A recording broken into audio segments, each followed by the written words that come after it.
It's called the 30 by 30 initiative and challenges police departments to increase their number of women on the force to 30% by the year 2030. A few moments later. Get up! Get up!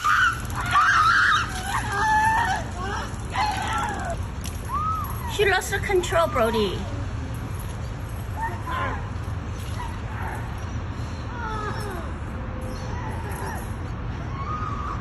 Peter, please.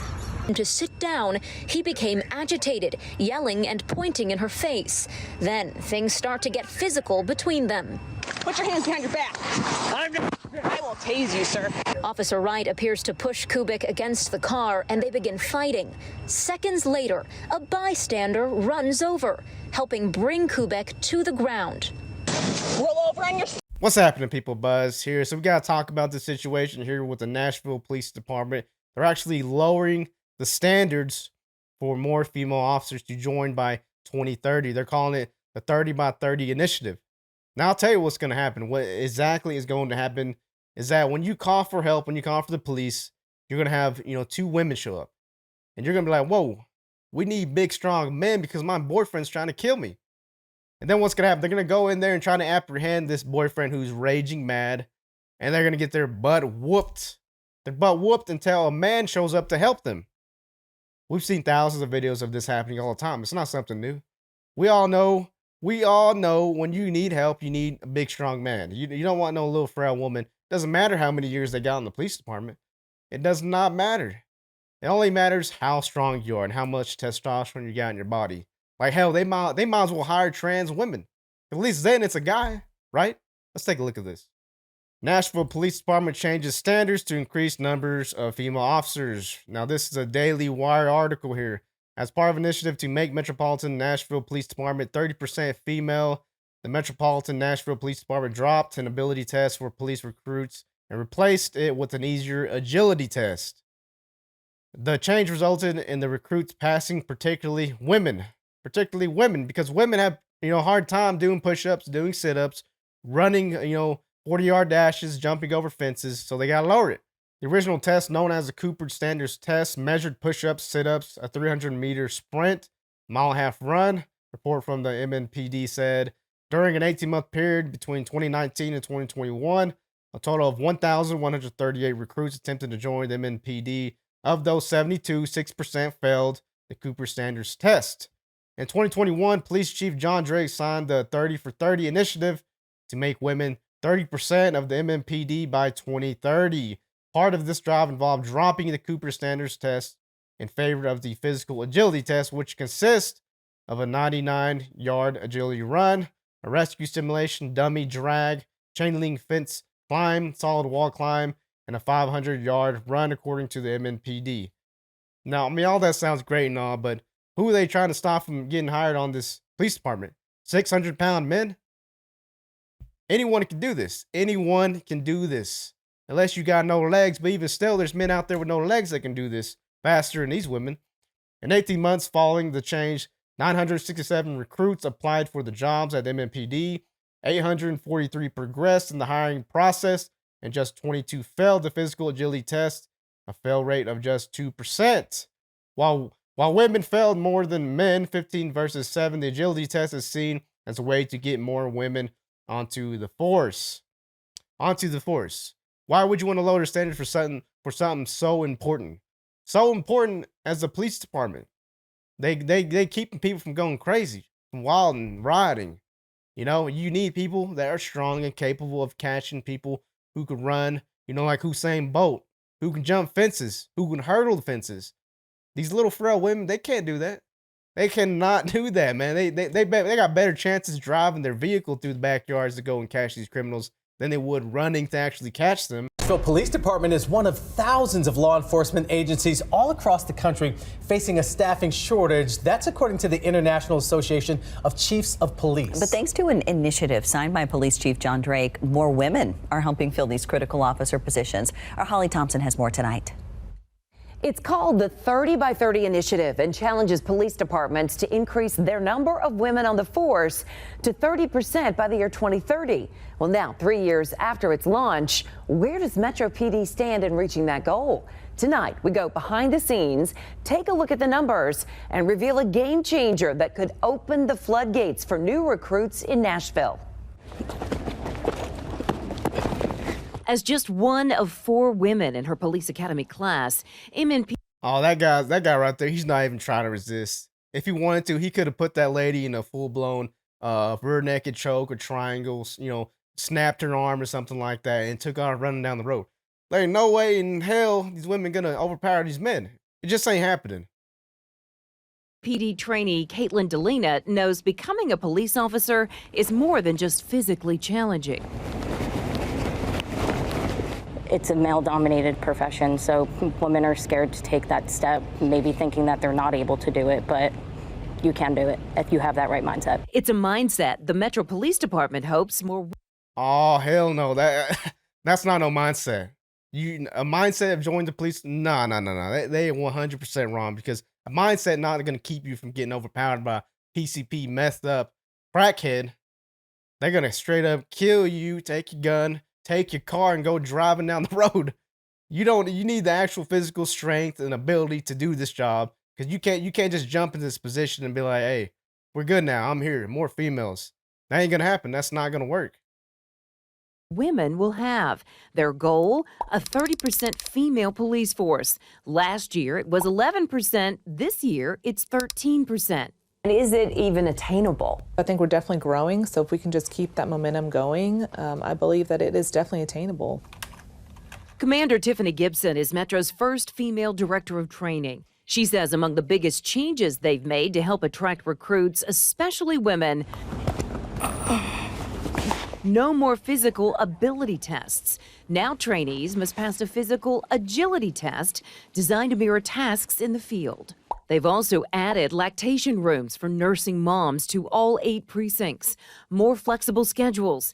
That's in addition to their already paid maternity leave and sick time. What's something the Metro Police Department does not currently offer to female recruits that you think could really be a game changer? We were trying to get going, possibly help sponsor our own child care facility, and I think that would be really helpful for females. Updated travel times, possibly traveling. New officers like Emma Long hope it all leads to more women joining her on patrols and beyond. More qualified and strong women to be in this police department and be leaders in this police department. I mean, I think it would be a great thing to see. You heard correctly. Commander Gibson says they're in talks trying to lay the foundation for a 24/7 child care facility for Metro Police families. Right now, she says Metro PD is looking to model San Diego's police department, where they built the nation's first child care center.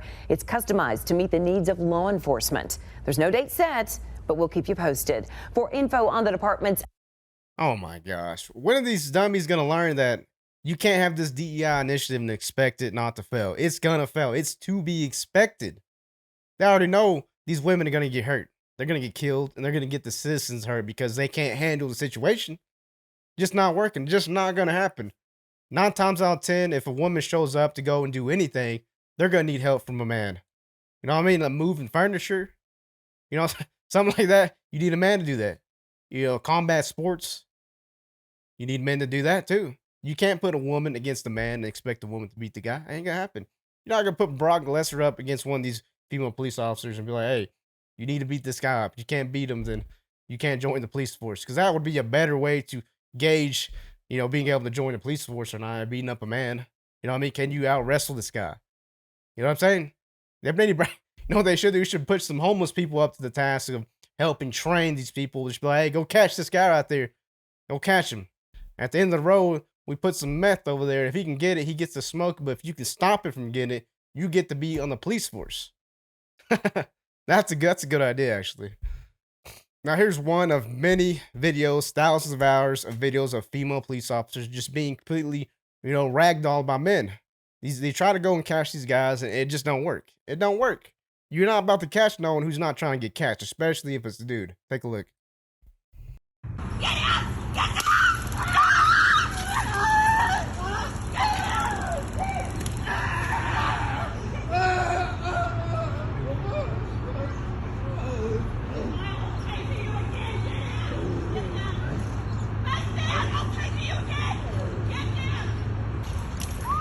She lost the control, Brody.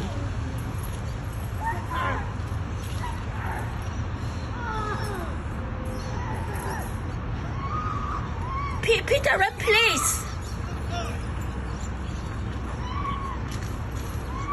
This is sad. This is sad.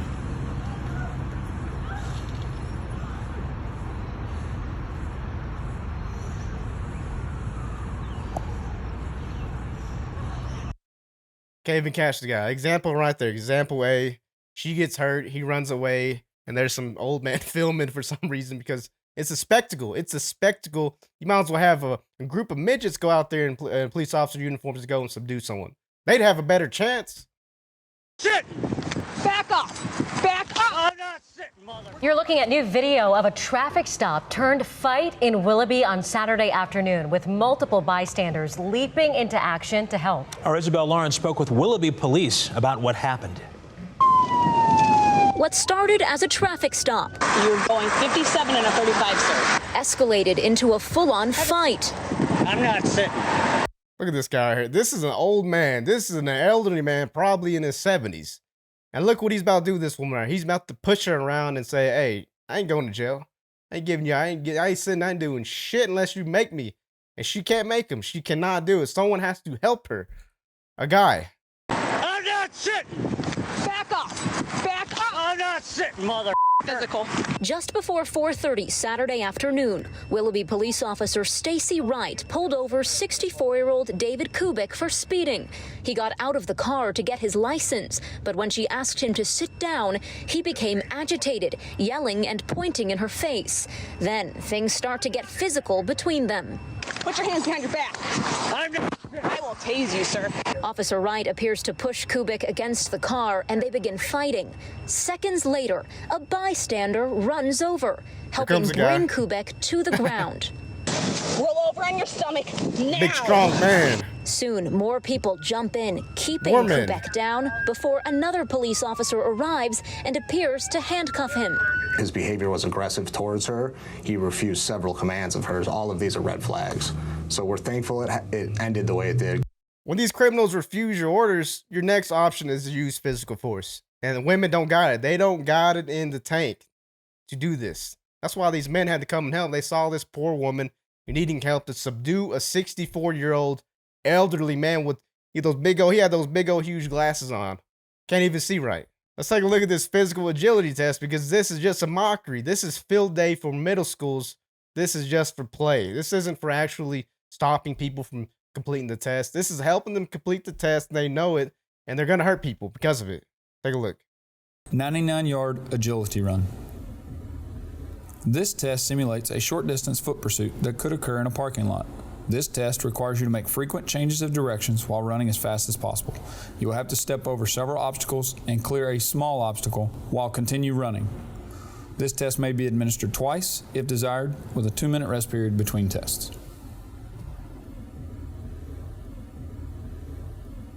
As you negotiate the obstacles, you will find 6 by 6 by 3 foot curbs.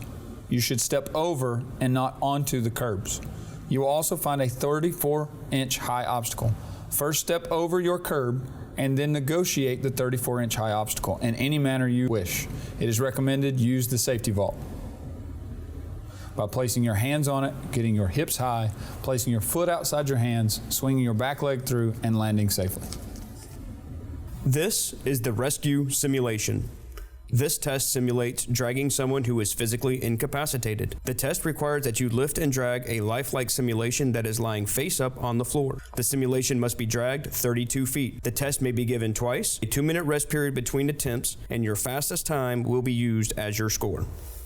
So you're telling me they get a 2-minute rest period, but in reality, you don't have not 1 second to rest. You trying to save someone, you trying to jump over a fence? Nah, you don't have time to do that because these guys are gone. They're gone.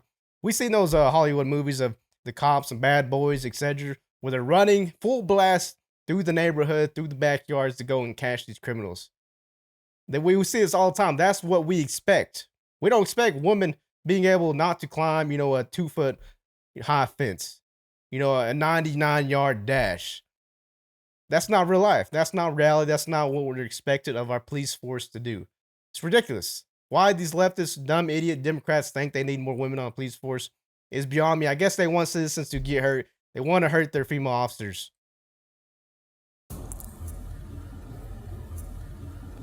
For this test, you'll run up to the wall, scale the wall, and continue running to the finish line. This test may be administered twice, with at least 2 minutes rest period between administrations. Your fastest time will be used as your score. You may use any method you wish to get over the fence. However, it is recommended that you use a safety vault. For the safety vault, you will run up, placing your foot high on the fence, driving up to get your hips high. Placing your hands on top, you will put a foot outside of your hands to maintain your balance. You will swing your lower leg through and then dismount appropriately. Oh my God. Look at this fence right here. It's like 2 foot tall. It's not reality. Most of these fences are not that small. They're like 6 foot tall. They should have a standard size fence, wooden fence that's probably broken a little bit. That's probably a little sharp. It's going to poke you. That's what they should have. They should actually have razor wire fence these female officers got to jump over. Because that's what these criminals are jumping over. They're jumping over these 6 foot, 10 foot tall fences, just straight hurling it. Poof. You ain't going to catch them unless you're a guy. It's not going to happen. It's not going to happen. For whatever reason, the left thinks they need to do this for some reason. For what? Bragging rights? For what? Because you're going to get sued. Because you had someone that could not do the job. They couldn't handle the criminal. They could not handle full-grown men. They need actual men, citizens, to go and help them subdue this person. If I'm going to pay tax dollars, tax money to hire people, it's going to be for some people that look like Brock Lesnar, Francis Ngannou. That's the people I want showing up to my door to go and protect me from the robbers. You know what I'm saying? Am I wrong? Y'all let me know what y'all think about this in the comments. Like, comment, subscribe, the best review. See you on the next one.